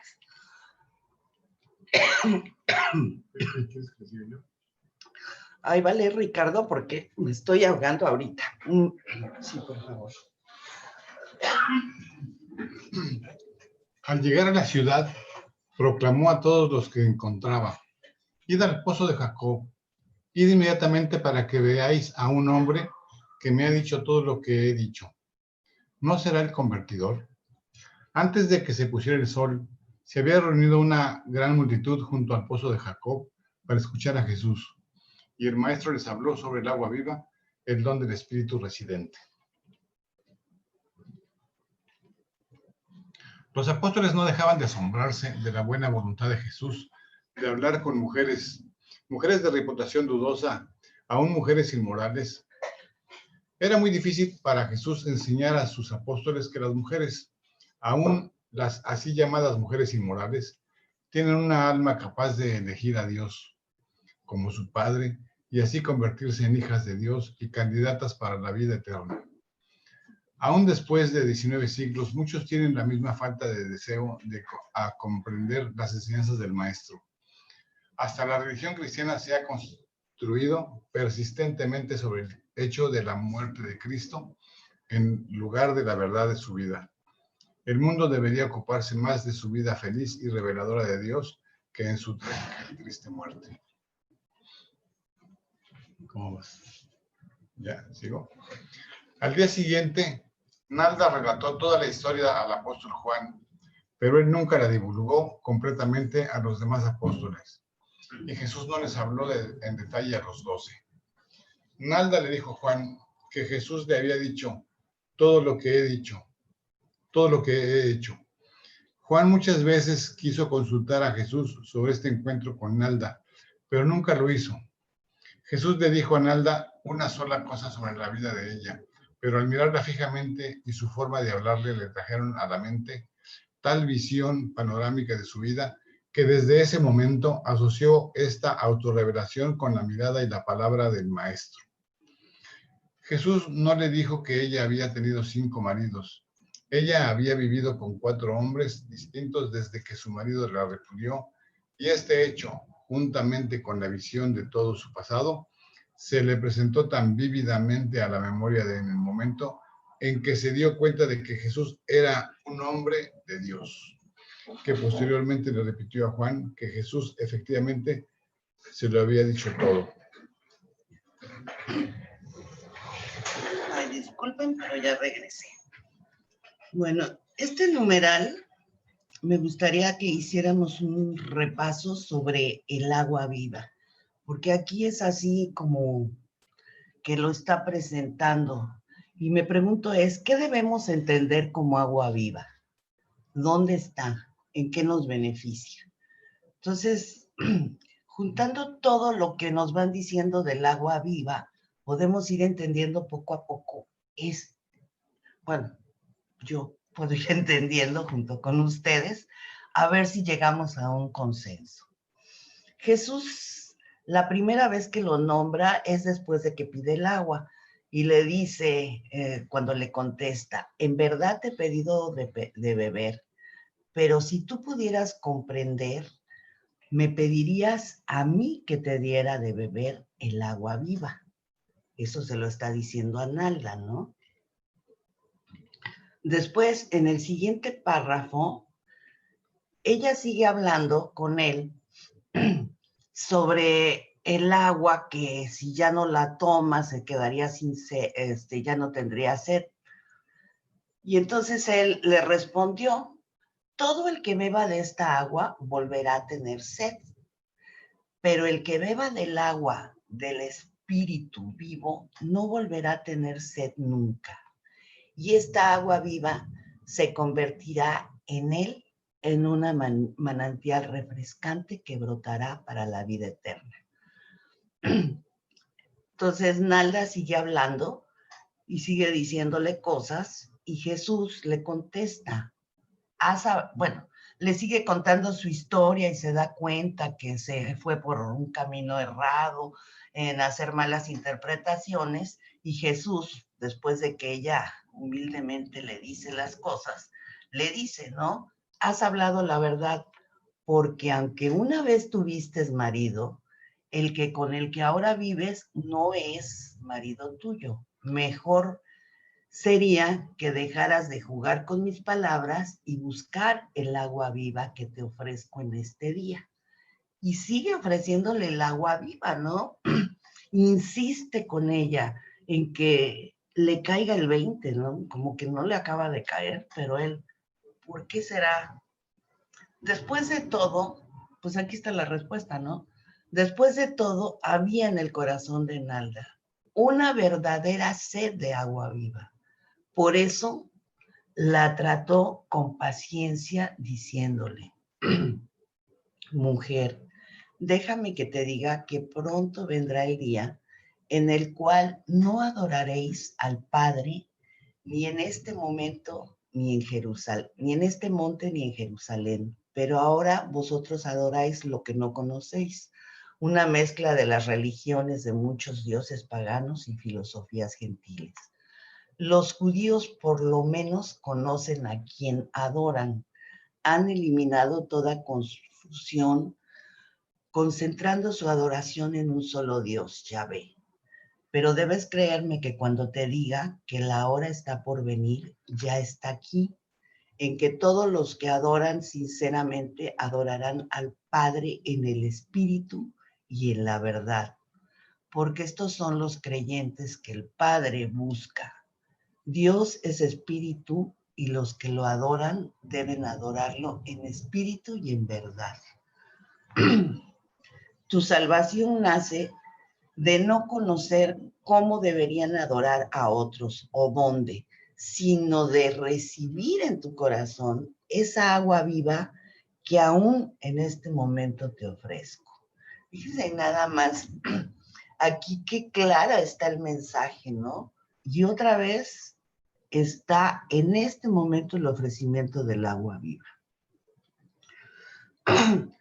Ella sigue hablando y le sigue diciendo que Juan y que probablemente él es la persona de la que habla Juan, que va a ser el Salvador. Y Jesús la interrumpe así rápidamente para decirle, yo que te estoy hablando soy él. Y es la primera vez que a ella le hace esta declaración. ¿Y por qué habrá sido a ella? Esa es otra pregunta, ¿no? Fue esta la primera declaración directa, positiva y clara de su naturaleza divina y filiación que hiciera Jesús sobre la tierra. Y esta declaración fue hecha a una mujer samaritana, a una mujer de reputación dudosa ante los ojos de los hombres hasta ese momento. Pero una mujer en quien los ojos divinos vieron a una persona contra cuya integridad había otros pecados más de lo que ella hubiera pecado por su propio deseo. O sea, esos ojos divinos que vieron un alma humana que ahora deseaba la salvación, la deseaba sinceramente y de todo corazón, y eso bastó. Este párrafo está muy interesante si vemos todo lo que nos está diciendo aquí. O sea, por un lado, como los ojos humanos nada más juzgan lo que ven, no saben lo que hay atrás, ¿no? Y aquí nos abren y nos dicen, pero los ojos divinos, eso sí que ven todo, ¿no? Ven más allá. O sea, entienden más allá. Entienden por qué a veces actuó de tal o cual forma. ¿Cuál fue la vida? O sea, no la juzgan, no, o sea, la hubieran apedreado, ¿no? Como sucedía allá, pero no. Esta mujer en verdad, a través de los ojos divinos se pueden encontrar un alma que desea la salvación y eso es suficiente para los ojos divinos. Jesús, bueno, sigue, ¿no? Y Jesús le vuelve a decir, mujer, vete por tu camino. Dios te ha perdonado. De ahora en adelante vivirás una nueva vida.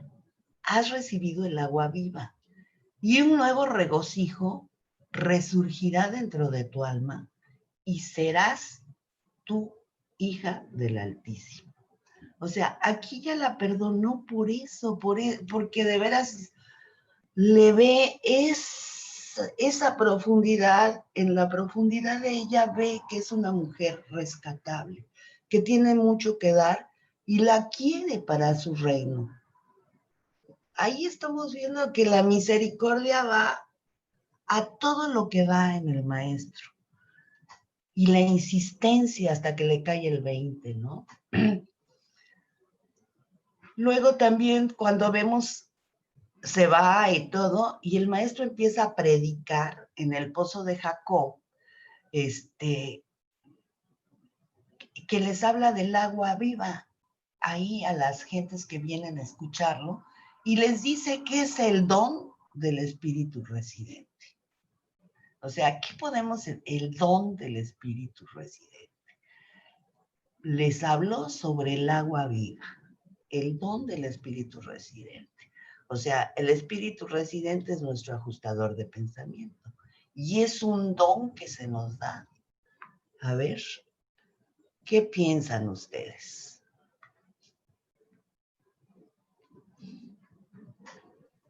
Sí, Paulina, fíjate que muy buen punto. Yo había leído varias veces este documento, pero la verdad no había puesto atención en esa definición que hace ahí de que el agua viva es tu residente, el don del espíritu residente. Me llamó mucho la atención porque no lo había yo analizado así, agua viva, y claro, o sea, sí, es la fuente de todo lo que podemos percibir para la construcción de nuestra vida futura, ¿no? Pero no lo había yo detectado bajo el contexto de lo que ahora lo estamos estudiando.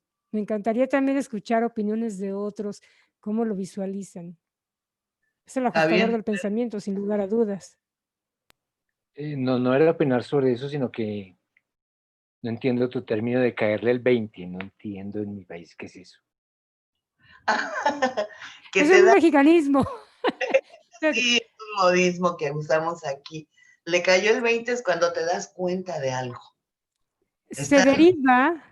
Perdón, Paulita, adelante. Eso era nada más. Bueno. Perdón, Paulita, se deriva de cuando se acuerdan de los teléfonos de antes, había unas monedas de 20 que eran grandes. Y bueno, yo era niña. Aquí en México, pero allá no. Claro, entonces eran teléfonos públicos. Entonces tú marcabas y cuando te contestaban, apretabas un botoncito y el 20 caía. Entonces se establecía la llamada y podías hablar por teléfono. Se establecía la conexión. Por eso te cayó el 20, o sea, te llegó la idea, hay conexión. Y claro, es un mexicanismo, ¿no? O sea, no mexicanismo, pero es un, ¿cómo se puede decir? Slang mexicano, es broma mexicana. Gracias. En Chile dirían cachay. En Colombia deben de tener algo parecido. Sí, son costumbrismos, ese es un costumbrismo bonito. O como decir, agarras la onda. En Perú sí no se menciona esto, le cayó los 20, ¿no? Pero tiene mucho sentido, está bien. No, yo quería hacer agradecerte también, igual que Flor, Paulita, porque fíjate, acá hablan del agua de la vida, ¿no? Después, los reveladores mencionan el agua del espíritu, que es lo que se supone que ella va a recibir, como que ya lo tiene, ya tiene pero no sabe la riqueza que ella tiene. Alguien tiene que ayudarla a descubrir eso. Y después, un poco más allá, hay una explicación más clara que habla del don del espíritu residente. Realmente ahí es donde yo lo veo bastante más claro, ¿no? No lo había tampoco notado, no había percibido, porque realmente hay mucha información en el libro, hay mucha información, pero definitivamente Jesús quería hablarle del espíritu morador, del Padre viviendo en ella, ¿no? No sé si al final le hablaría, porque él habló en el pozo de Sicar después, ¿no? Reunió mucha gente. Definitivamente sí, va a hablar del espíritu, ¿no? Del espíritu del Padre. Pero en fin, eso es lo que yo quería resaltar nada más, que el libro lo menciona, lo reitera por segunda vez. Lo dice una vez, el agua del espíritu, y después lo vuelve a decir, pero más claramente, el don del espíritu residente, como el agua de la vida. Como un don. Sí. Un don que tiene Sí. el ajustador del pensamiento, ¿no? Un don que nos regala. O es algo que tenemos adentro y tenemos que pedir. O tenemos que aceptar, o tenemos que darnos cuenta. O sea, como que sí despierta muchas... Y bueno, a mí en lo particular sí me despierta muchas inquietudes, ¿no? Respuestas, buscar más respuestas. Y tiene que ver, claro, con sed de conocimiento, ¿no? Con sed del Padre, con sed espiritual, con sed de conocimiento de lo que verdaderamente vale la pena y es divino. Sí, del discernimiento, ¿verdad? Ir creciendo. Alfonso y después Arturo. Sí, gracias. Yo quería hacer una observación en cuanto al comparativo que podemos hacer del libro de Urantia con la Biblia. Por ejemplo, ahí en la Biblia no se habla del nombre de la mujer. Y aquí sí, Nalda. Esto me brinca algo que era el prejuicio que se tenía de la religión judeo-cristiana con respecto a las mujeres. De por sí Nalda ya tenía mala reputación y ahora mencionarla en la Biblia con su propio nombre, como que era una forma de tener a las mujeres en una categoría inferior a los hombres. Bueno, eso por esa parte yo quería comentar este detalle de cómo el libro de Urantia menciona a esta mujer, Nalda, y se refleja el amor, la misericordia que en el libro de Urantia se le puede tener a la actitud cambiante hacia mejorar de este ser humano que a pesar de su vida, cómo la llevaba, y de su reputación dentro de la sociedad, cómo la tenía, es interesante ver cómo esta misericordia del libro de Urantia hizo que se reinstaurara o se restableciera el nombre de esta mujer en el libro de Urantia, cosa que no está en la Biblia. Es lo que quería comentar y eso ahorita me siento erizado. Estoy erizado, ¿sí? Porque veo con cuánto amor el Padre trata a sus hijos y a sus hijas de este planeta. Y de los demás, me imagino también que ha de ser igual. Ese era mi comentario, gracias. Ay, muchas gracias, Alfonso. Muy bonito y realmente emotivo. Arturo.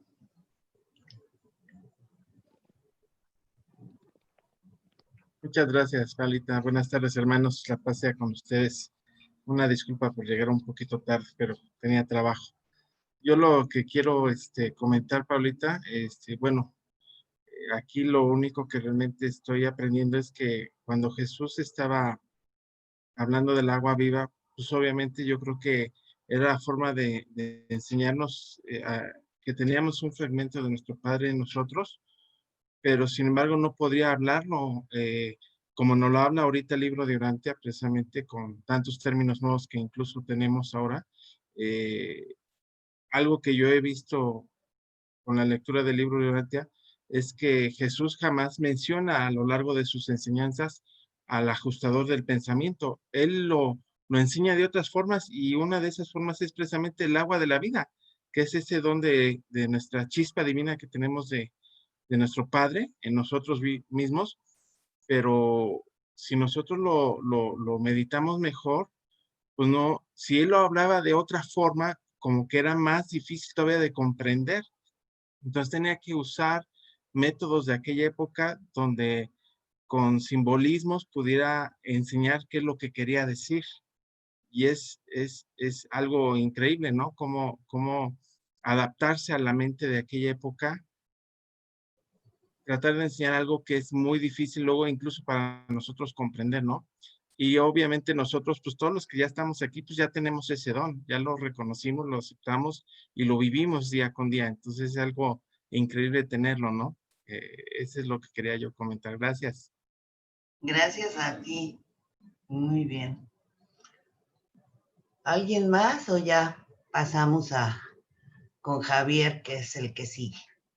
¿Listo, Javier? Listo. Muy bien.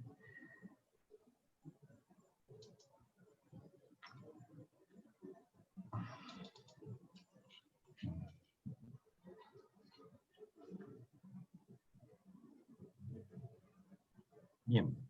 El Renacimiento samaritano. Dice, la tarde en que Nalda atrajo a las multitudes de Sicar para ir a ver a Jesús, los 12 acababan de volver con comida e instaron a Jesús a que comiese con ellos en vez de hablar a la gente, porque habían estado sin comer todo el día y tenían hambre. Pero Jesús sabía que pronto caería la noche. Por eso persistió en su determinación de hablar con el pueblo antes de despedirlos. Cuando Andrés intentó persuadirle a que comiera algo poco antes de dirigirse a la comunidad, a la multitud, Jesús le dijo, tengo un alimento que vosotros no sabéis. Al escuchar esto, los apóstoles se dijeron unos a otros, ¿le habrá traído a alguien de comer? ¿Es posible que la mujer le dio comida además de bebida? Cuando Jesús les oyó conversar entre ellos, antes de hablar a la gente, se volvió para decirle a los 12. Le dijo lo siguiente. Mi alimento es hacer la voluntad de aquel que me ha enviado y llevar a cabo su obra. Ya no debéis decir vosotros falta tanto y tanto para la cosecha. He aquí a esta gente que sale de una ciudad samaritana para escucharnos. Yo digo que los campos ya blanquean para la cosecha. Aquel que siega recibe salario y recoge estos frutos para la vida eterna. Así pues, los sembradores y los segadores se alegran juntos, porque en esto es verdadero el refrán. Uno es el sembrador y otro el segador. Os envío ahora para segar donde vosotros no habéis trabajado. Otros han trabajado y vosotros ahora estáis a punto de uniros con su trabajo. Esto dijo refiriéndose a la predicación de Juan el Bautista. Bueno, hay un pequeño mapita aquí un poco, pero después del mapa enorme que nos ha puesto Jaime, pues sobra. Era un poco para que supierais un poco dónde estaba este pozo. Bien, dice Jesús y los apóstoles fueron a Sicar y predicaron 2 días antes de establecer su campamento en el monte Gerizim. Muchos de los habitantes de Sicar creyeron en el Evangelio, que me ha subido muy rápido, bajar un poquito. Creyeron en el Evangelio y pidieron ser bautizados, pero los apóstoles de Jesús aún no bautizaban.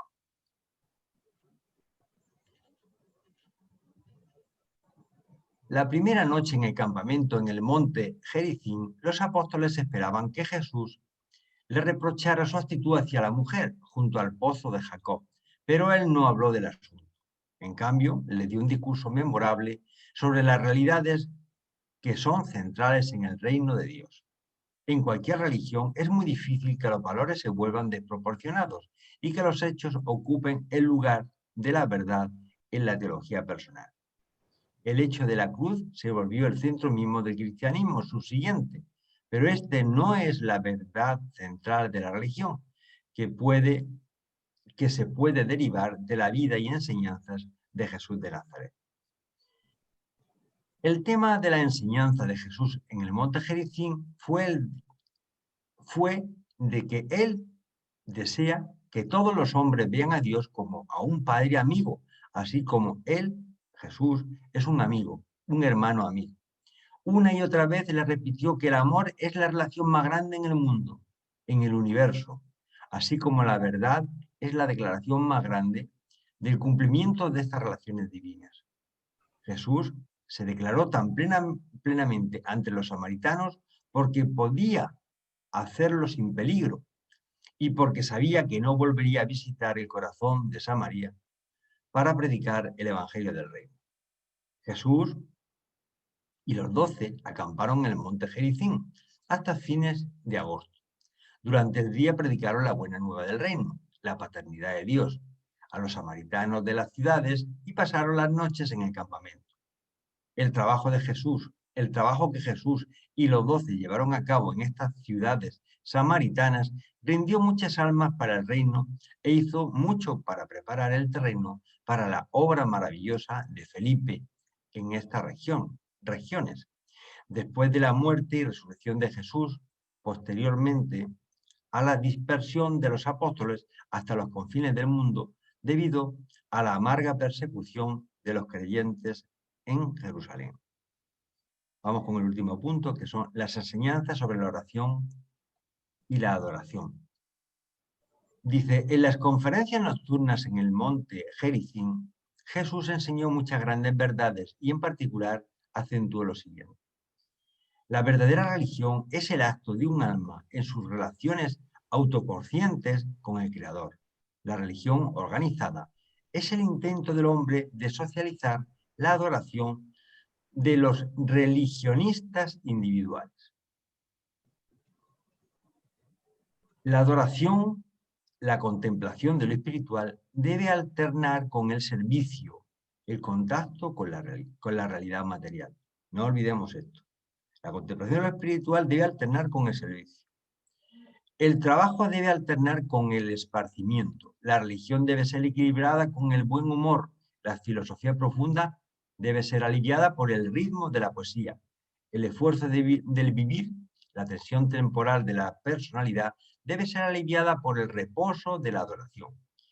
Las sensaciones de la inseguridad que surgen del temor al aislamiento de la personalidad en el universo deben ser contrarrestadas por la contemplación en fe del Padre y por el intento de comprender al Supremo. La oración tiene el objeto de hacer que el hombre piense menos, pero que comprenda más. No está hecha para aumentar el conocimiento, sino más bien para ampliar el discernimiento.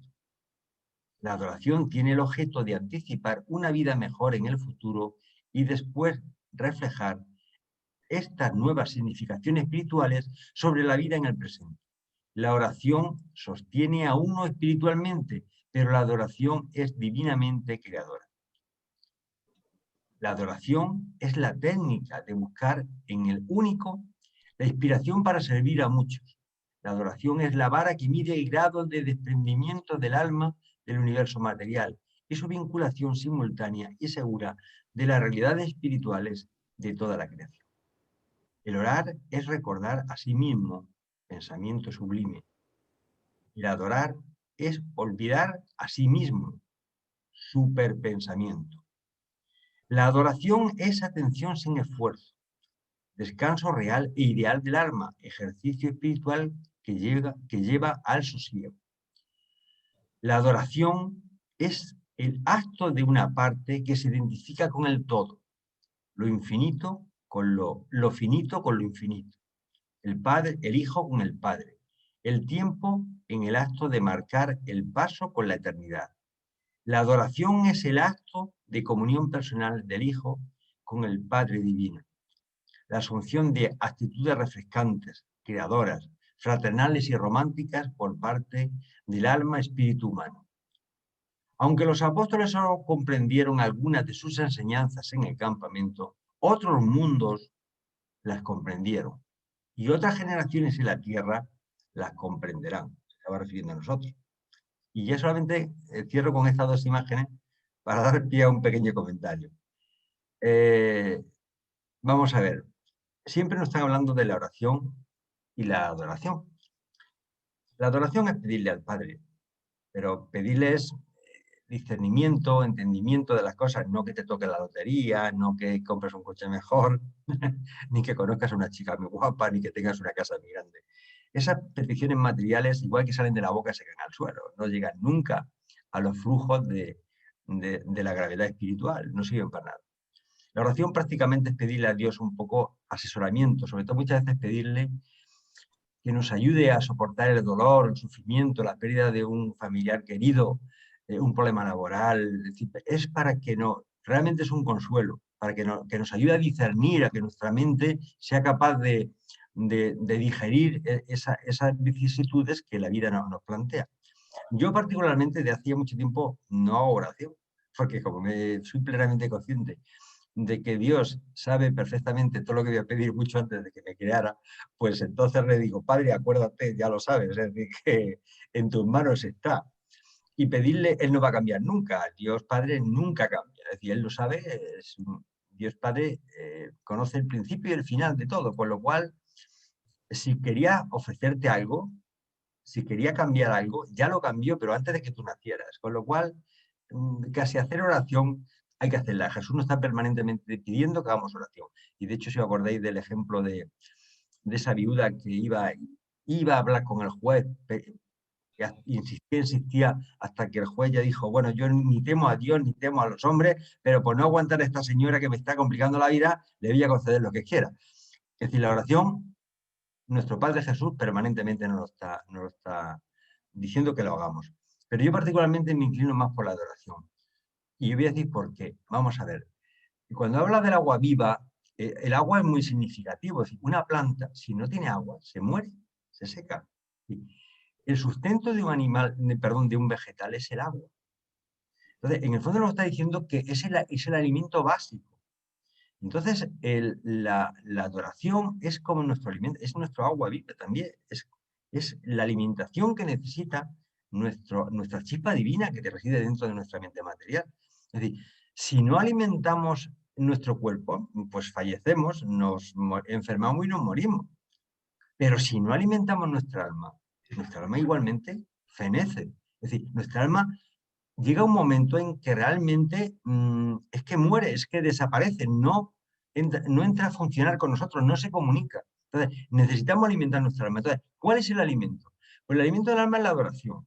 Y cuando hablo de adoración, no estoy hablando de posturas extrañas, ni ponerse la música del OM, ni cualquier cosa extraña. No hay que tomar drogas, ni subirse a lo alto de una montaña un poco No, es muy fácil. Cuando nuestro Padre Jesús nos enseñó, cuando quería orar, se retiraba y decía, voy a hablar con mi Padre.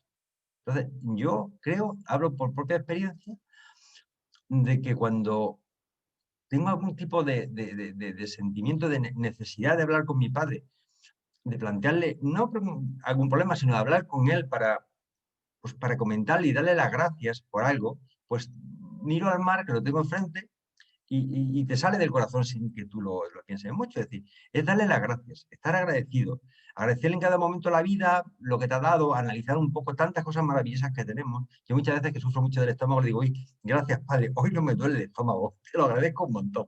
Es decir, que es así de sencillo, no hay que hacer ninguna extravagancia, y tú lo notas. Lo notas y lo notas por el sabor espiritual, notas que de alguna forma está en sintonía. Y lo ideal sería que dedicáramos todos los días un ratito a orar con nuestro Padre, a orar y adorar a nuestro Padre. Y dedicarle un ratito significa, pues, no sé, yo le dedico muy poco tiempo, pero mínimo dedicarle 5 minutillos diarios, por lo menos te acuerdas cuando te levantas a acordarte de él, cuando te acuestas a acordarte de él, y a lo largo del día también un ratito, y si puedes, ya te digo, pedirle algunas cosas para discernimiento con tu familia y sobre todo darle las gracias por la vida y darle las gracias porque tener un día más de vida es fundamental, porque eso además te da una fuerza y una capacidad de lucha que no lo podéis ni imaginar. Realmente es como si te metieras una droga en el cuerpo, es una droga en el alma, lógicamente está alimentando tu alma. Entonces, el alimento del alma es la adoración, y lo único que se me ocurre decirlo es que lo practiquéis. No hay que hacer grandes cosas ni tal. Y si muchas veces hablar con nuestro Padre es poner la fe en Él, es decir, abrirte el corazón con sinceridad, intentar comunicarte a Él. Yo lo considero muchas veces como si le dieras un interruptor. Es decir, le das un interruptor y dices, abre la emisora. Padre, ¿hablamos? Y hablamos, y tú le hablas. Le comentas tus problemas, tus inquietudes, tus deseos. Y le dices, padre, ¿qué quieres que haga yo? ¿Cómo quieres que lo haga? ¿Me estoy equivocando? Y en el fondo, tú recibirás esa respuesta. No necesariamente en ese momento. Muchas veces cuando vas por la noche te acuestas y dices, ay, aquello que yo le pedí a mi padre, mira por dónde viene, esta es la solución. Y es así.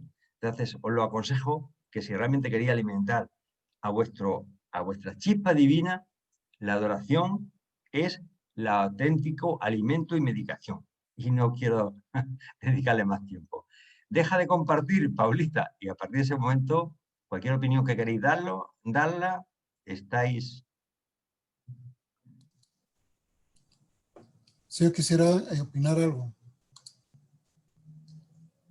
Buenas noches a todos. Buenas noches. Con respecto al agua viva, a mí me da la sensación de que en parte de todo lo que hemos hablado, se ha dicho, básicamente es el amor del Padre.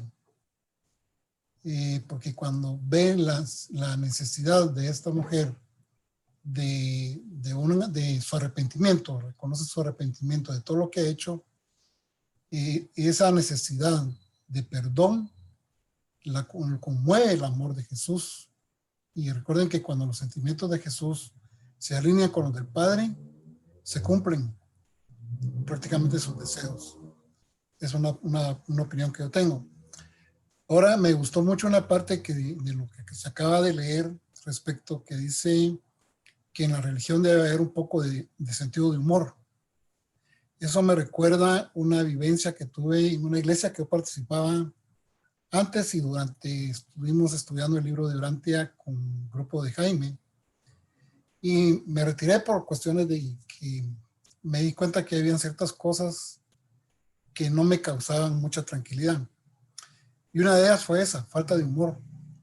Porque había una persona, me recuerdo bien, que tenía una espontaneidad para hacer bromas. Él era de cualquier práctica muy seria que estuviera y todo, él tenía la fibra de hacerle una gracia, darle un toque de gracia cómico al asunto. Y todos se le quedaban viendo, pero como asustados, y él pedía perdón en el nombre de Jesús, en el nombre de Dios, disculpen la broma. Yo le decía, pero si usted no dijo nada ofensivo, una broma, una burla, o burlarse de una persona, eso sí ya no tiene chiste, pues, no es broma. Pero hay ciertas cosas que sí se les puede sacar el sentido de humor, experiencias, errores que uno comete en la vida, que después se da cuenta que no fueron fatales, no fueron tan críticos las situaciones que se dieron. Pero también hay una parte en el libro, si no recuerdo mal, que casi se podría decir que advierte de que entre más crecimiento espiritual se tiene, se va perdiendo el sentido del humor. Eso les quería comentar.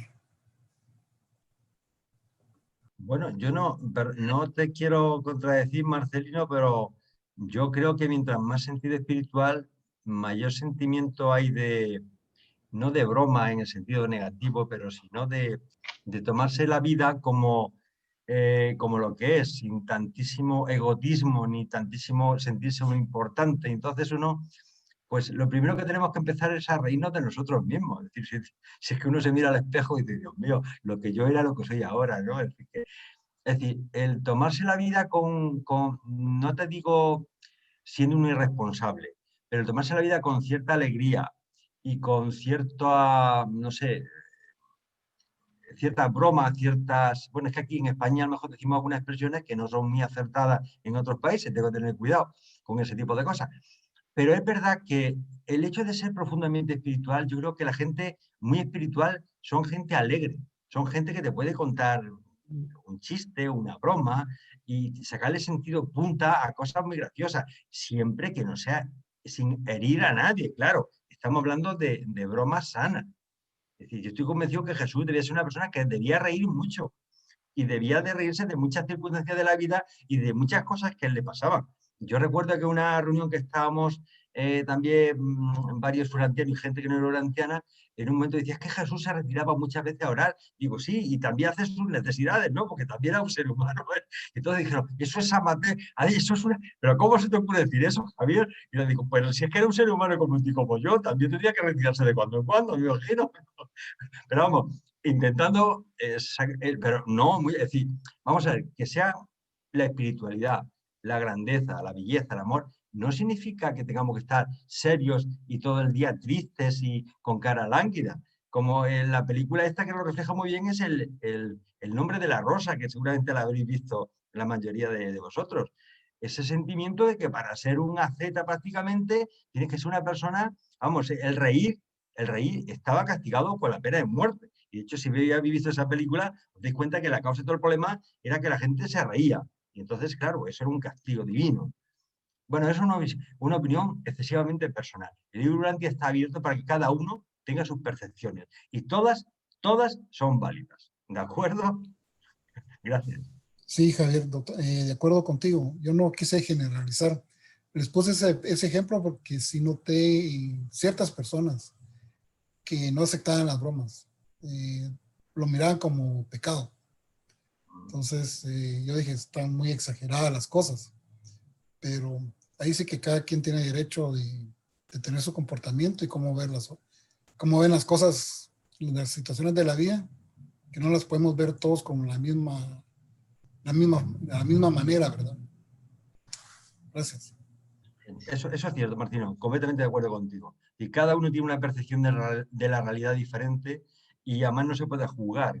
Cada uno lo siente de una forma, pero siempre en el libro antes nos hacen referencia que hay ángeles que se encargan precisamente de pasar ratos agradables y que hay reuniones con otros hermanos mayores que cuentan las cosas graciosas que le pasaron cuando eran seres humanos, ¿no? Cuando estaban en la vida y se ríen de ellos mismos, que además es bueno para evitar que el egotismo, el que habla el libro Urantia, el ego de cada uno, la soberbia, el engreimiento, como le pasó a Galigastia, a Satanás, y eso de sentirse tan importante, esa seriedad. No, es bueno reírse de uno mismo y reírse porque la vida te da sorpresas. Esa es otra opinión más. Estoy de acuerdo contigo, Marcelino. Muy bien. ¿Alguna otra aportación, pregunta? No, ya, nada. Bueno, yo sí les quiero agradecer mucho a Javier, a Jaime, a Flor, bueno, a Flor menos, porque porque no los peló. Pues eso, peló es otra forma de hablar aquí. No les hizo caso, quiere decir. Pero gracias, Javier mandó todo el formato y todo, y Jaime lo subrayó y ya nos los mandaron así. Hicieron todo el trabajo, ahora que no estuvimos, ¿verdad, Florecita? Por X o por Z. Y pues sí, agradecerles a todos que salió muy bien. Prácticamente esta presentación la hicieron ellos. Yo nada Los más hombres. derrapando el día de hoy que ya tuve internet para hacerlo, y muchas gracias de veras. Se siente uno muy feliz de tener un equipo tan a todo dar. Y también todos los que ya se ofrecieron, para cuando nos pasen cosas, les vamos a dar tareas, para que nos vayan ayudando más. Y eso es importante, Paulita, toma nota para que no se quede solamente una palabra, Así que Luis, vamos a empezar contigo. Fue el primero en hablar. No, bueno. yo quisiera añadir que nosotros les agradecemos mucho por el apoyo a todos, realmente ha sido muy importante. Entonces, bueno, pues ya veremos la clase, ya la subiremos, y creo que de todas maneras no solo salió muy linda, sino que el mensaje es impresionante. Y ustedes me perdonan que hoy estoy aquí con yerno, como pueden ver. Si no los cojo, mejor dicho, no me dejan hacer nada. Entonces, bueno, nos vemos. Les agradezco muchísimo. Si no hay más cosas. Yo nada más les quiero quiero No, comentar. yo solo quería dar las gracias. Paulita, sorry. Quería dar las gracias porque Jaime nos mencionó y realmente quiero, sí, definitivamente hay un compromiso. A veces tenemos que trabajar con el tiempo y con otros compromisos que se tienen, pero ese es el día designado, ¿no? Para las clases o las lecturas que tenemos. Y de verdad, con Pepe me siento honrada, muy contenta de haber podido tomar esta decisión de crear un grupo. No me siento realmente una experta, no tengo la experiencia que tienen muchos de ustedes, pero les puedo contar que he aprendido muchísimo, muchísimo con Pepe en este proceso bueno, no sé si, no diría liderar, pero de conducir un grupo de lectura y digamos de estudio, porque a veces hemos compartido planos, hemos compartido ideas, ¿no? Pero yo siento que he aprendido bastante más. También tengo que seguir leyendo bastante más. Pero sí, muchas gracias Jaime por tus palabras, de verdad, lo aprecio mucho.